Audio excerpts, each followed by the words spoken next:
Hello, welcome to Relation Tales. Today we're going to have some more stories from Reddit. But before we start, it would be so much appreciated if you would subscribe to my channel, like the video if you enjoy it, and maybe leave a comment down below. These simple clicks would mean a lot to the future of this channel and really reward the effort that I put in every day. And now, without further ado, let's go. Here is my story. My name is Alex. At the time of the events, I was still young, not older than 24 years old and full of enthusiasm. I remember when I got promoted, I was madly in love with my girlfriend, Lily. We never got bored together. We had common interests, musical tastes, and similar worldviews, so we always had something to talk about. Moreover, she grew up in a family of police officers, so she perfectly understood my desire to pursue this career and patiently tolerated urgent matters that arose at work and sometimes led to the cancellation of our dates. Not every girl would calmly handle situations where I had to rush to work in the middle of a meeting. I think it was her patience and understanding in this regard that attracted me. We were in a relationship for about 3 years when we decided to move in together and get married. At that time, she was still studying in her 3rd year of medical school. After a modest wedding with close relatives and friends, we rented a 30-meter apartment with excellent renovation and a balcony but practically without furniture. The apartment only had a toilet, bath, and kitchen sink. At first, we even slept for a couple of months on an inflatable mattress, but we took this minimalism lightly. After all, it was a fixable situation, and besides, my salary was quite good for our region, especially since overtime and weekend and holiday shifts were paid extra. We lived in that apartment with my wife for over a year. During this time, I bought a lot of furniture and household appliances for the apartment, and we got internet installed. I was already considering taking out a mortgage to buy this apartment. The apartment was always clean and orderly. Anyone who studied at police or military academies would understand how ingrained this maintenance of order becomes. But most of the expenses, of course, were covered by me, from renting our apartment to buying all the furniture and groceries. Lily contributed some pocket change to the shared budget, but I understood her situation and didn't ask for more. She was studying at medical university, so almost all her finances went into education. She worked in various places just to make ends meet. In general, despite the difficulties, we lived in complete harmony until a certain point. Everything changed on a not-so-beautiful day at the end of summer when my phone rang at 4 in the morning. There was a general alert in the region. One of the prisoners had escaped from our city's colony and disappeared into the forest. In short, it meant putting on the uniform and being at the designated assembly point in an hour. From there, we would be picked up. The chief would give instructions and necessary information, and we would be sent with a group to search for the criminal in the forest with trained dogs. How many hours or days these searches would take? Damn if I knew, but I always mentally prepared myself not to be home for the next day. My wife was aware of all the intricacies of my job, coming from a family of police officers herself. She understood the system of our work, and she was always prepared for my sudden shifts. While I got dressed, Lily quickly packed a backpack with food, water, and cigarettes, kissed me goodbye, and saw me off to the front door. As practice showed, in most cases, these searches in the nearby forest turned out to be fruitless, but we diligently followed the order and searched the area. But this time, luck smiled at us. Another group caught the runaway after about a day. All clear, everyone's free. Get some rest. Back to duty was the next announcement. The next day, tired but satisfied with the work done, my colleagues and I returned to the city at around 7 in the morning. I entered the house quietly, opening the door not to disturb anyone. I immediately noticed something amiss along the corridor.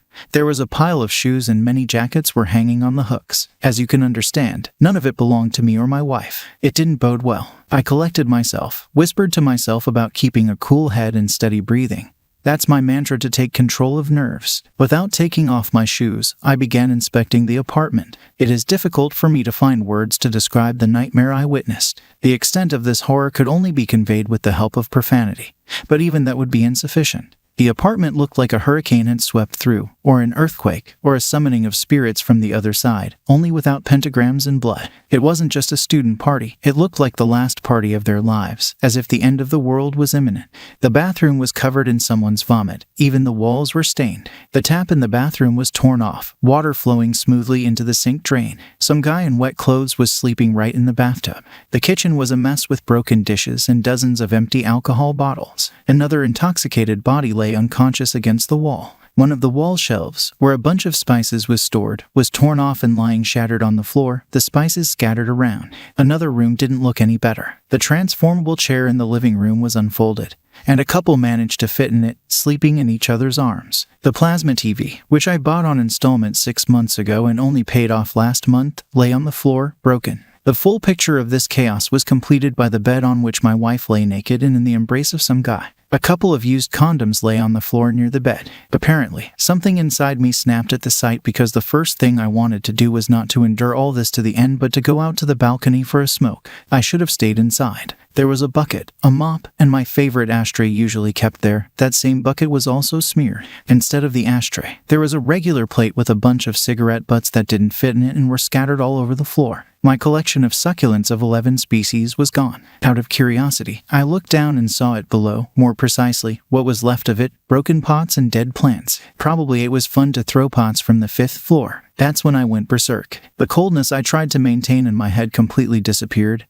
giving way to hot rage. I didn't even know what angered me more in this situation, the fact of my wife's betrayal or the sight of the destroyed apartment that I had carefully arranged for a whole year at my own expense. I had worked like crazy all this time to ensure that our family lacked nothing. I fed, clothed, and even did the repairs myself. I hadn't even bought new underwear for myself in a year. Everything went to my wife and the house. And what did it turn into? Lily didn't just have a party. It was a cursed orgy with wild drunkenness and destruction. I finished my cigarette, carefully extinguished it in the plate. And the first thing, I recorded everything on my phone, capturing the faces of each of these guys on camera. With the compromising material collected, I began educational work. No, not giving a lecture. My talk was short and consisted mainly of blows from my fists. Due to a severe hangover, the company didn't immediately realize what was happening. The guys took the brunt of it. I tried not to use force on the girls, just intimidated them by smashing empty bottles nearby. I just let loose, ferociously, wildly, with pleasure when I cornered them all. I told them they had until evening to clean up and return everything to its original state, or I would file a report against all of them, and being a police officer myself, would make sure their lives weren't sweet after this. Lily continued to sit on the bed shamefully, covering herself with a blanket. Her eyes were wide open, red from tears. "Hun, I'll explain everything," she stammered. From this worn-out phrase, I only got angrier. Through gritted teeth, I hissed, "Gather your things and make sure your spirit is not here by evening." I left the apartment on that note, giving the students a chance to clean up the mess they had created. I called my work partner, briefly explained the situation, and spent the evening at his place. I desperately wanted to drink something strong and forget all of it like a bad dream. When I returned home later that evening, no one was there. They had managed to tidy up as much as possible. They even installed a new faucet in the bathroom. Within the next week, they chipped in for a new TV and attached a new wall shelf for spices, apologizing and begging me not to file a police report as it could cause problems for them at the university. I felt sorry for these guys, and I used the video as compromising material only for revenge against my wife and the guy she cheated on me with. Taking advantage of my status as a police officer, I approached the university administration and provided them with a video recording of the wreckage in my apartment, first blurring the faces of the other students in Photoshop. Naturally, it's not hard to guess that these two were expelled without the possibility of returning after that incident. I immediately filed for divorce. Lily wrote to me probably every day throughout the entire divorce process, sending 100 messages with apologies for her wrongdoing or accusations that I ruined her life because of the video. From my perspective, it resembled emotional swings and it became a kind of mystery about what Lily would write to me next. I only gloated in response, feeling a special satisfaction from the fulfilled revenge. Did I act unfairly? Perhaps. An eye for an eye, as they say. I felt no guilt and impatiently awaited the day when I would finally be free. I was even glad that our apartment was rented and on paper, I was the only one responsible for it, allowing me to continue living there peacefully without dividing assets. Lily gained nothing materially from our divorce. All she had left was to return to her parents in a small town and try to rebuild her life. Now, many years after this situation, I am even glad that it ended this way. I could have continued living with a two-faced girl, unaware of the deception, and that would have been much worse than the horror I saw in my apartment on that fateful day. I have become wiser and more cautious in my relationships with other women, allowing me to protect myself from making mistakes again. That's the story. Share your thoughts in the comments about this situation and the behavior of the spouses. If you liked it, please support us with a like as well as subscribe to our channel. Write in the comments what you think about the story. Thank you for being here with us.